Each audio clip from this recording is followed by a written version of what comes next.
My final game on part two of this Torre attack investigation comes from the Warsaw tournament in 2007. Playing white is Vladimir Sergeyev, and playing black is a Polish player called Marcin Jakubowski. Sergeyev, by the way, is graded 2507. And it's a game which is as far removed from the last one, the fireworks of the last game, as can be imagined. Once again, the Torre attack took shape, with white setting up his economical minor piece position, pieces coming out very fast. Black played b6, white castled, bishop b7, c3, black castles, and now white starts the Torre attack proper by playing his knight into e5. Well, okay, white's intention is f4, queen f3, we know this. Black tries to intercept this idea by putting his own knight in on e4.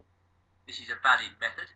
It promotes simplification, but what happens at the end of it is that black gets a rather, I would say, unpromising position with very little chance to win the game, whereas white can probe and probe and probe, and as we'll see here, the position that he reaches after a series of exchanges really gives him an advantage which goes straight into the endgame, and it's an advantage which black failed to shake off. Well, we've reached the end of our exchanging sequence, and you might ask, well, what on earth's going on? 3 pairs of minor pieces have been removed from the board. How can this game end up as anything other than a draw?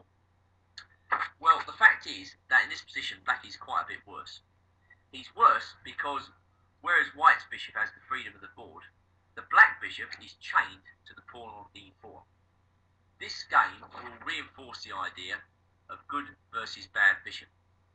Now, white's advantage isn't life-threatening yet, but again, black is being denied counterplay. Black is being denied any attack, and these are the most frustrating positions in chess to play, and particularly for the average player.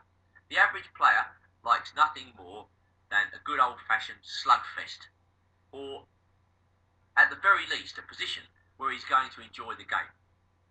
When the average player gets a position which he simply can't enjoy, and I don't believe anybody could enjoy playing this position with black, then he's likely to play it very badly.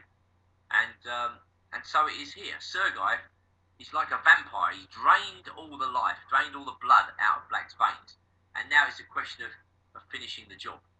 Okay, it takes time, but I believe that in a practical sense, white is already winning this game. Let's see how he does it. Okay, queen to e7. b4. Rook fd8. Queen c2. There's no sense in giving black any counterplay whatsoever when you've got the better game. And now black nobly tries to improve his central pawn position by playing e5. Alright, white plays a4. And now black continues to try to tempt white into taking one of his pawns, after which hopefully the black bishop will become active by playing c5. Well, white is happy to take on c5 with the d pawn, and after b takes c5, his idea is to go b5. Now, white has a potential and very strong outside pass pawn on the queen side. So he's adding this advantage to his already distinct advantage vis-a-vis the bishops. Yes, black has activated his bishop to a degree. The bishop now has the d5 somewhere. But, well, it's a translation of advantages, really. Black and white has traded in one advantage for another. And black is very hard-pressed to restrain the queenside pawns in the long run. He tries to get counterplay by advancing the pawns on the king side. White is not phased. He just takes the open file. He's confident in the fact that he's got the better endgame. And now black lurches on with f4. Against weaker players, this type of pseudo-aggression might have a chance. But seeing no threats, white proceeds serenely with a5. This is the attitude of the strong player. If the enemy has no direct threats, he proceeds with the ideas which he has been developing over the past few moves. And a5 is clearly the right thing to do if black has no actual counterplay or threats. White tried rook a8, black tried rook a8. White went a6, pinning the bishop up on a8.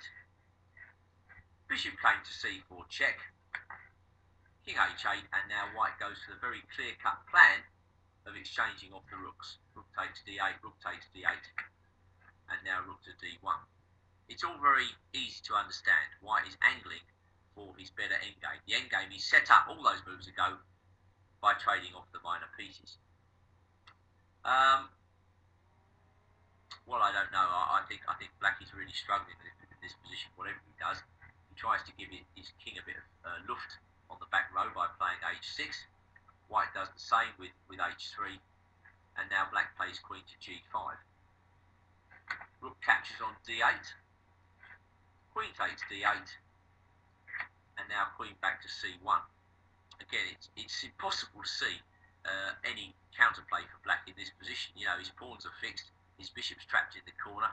There's a ever-present threat of b6 at some point in the endgame. Not necessarily now, but at some point, black has got to worry about that threat. He's always got to monitor that idea.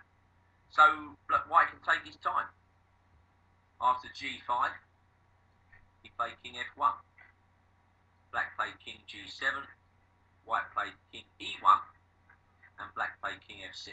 And now, again, a very instructive move here, queen to d1.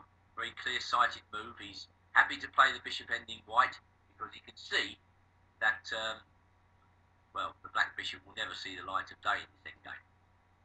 Black doesn't seem to understand what's going on here because he trades queens. Mind you, actually, it's not really clear what black is going to do in this position because white's queen, if left on the board, is either going to probe on the king side or on the d file. And black really hasn't got any defence long term against either of these ideas. So he trades on d1, white takes on d1 with the king, and now we're going to see how white, very instructively, is going to win this endgame. He plays his bishop to g8, black plays his king to d6. Black king's got to stick around all the time monitoring this b6. This is the problem with this endgame from the black point of view. White goes c4.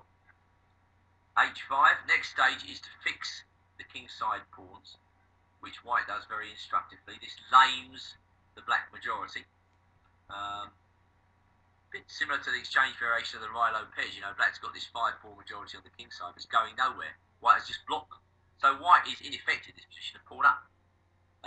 Black takes on e3, takes back, king c7, and now the winning move, bishop d5. Paradoxically, exchanging off black's very poor bishop. But the point of it is that, well, black can't avoid the exchange. And when white takes back, he's got a winning king and pawn in it. After king b6, d6. Black can't take on b5 because of d7. And in fact, black is in zugzwang in this position because after c4, white simply plays king e1. And that is that. Black is running out of moves. Black's king cannot move, and when he plays c3, the white king just comes back to d1 and gobbles his pawn. So I'm not sure what to say about this game. I think black underestimated white's opening idea. The sequence started with knight e4, didn't work out too well for him, and the exchanges of minor pieces only led to the type of advantage which, once again, black couldn't shake off.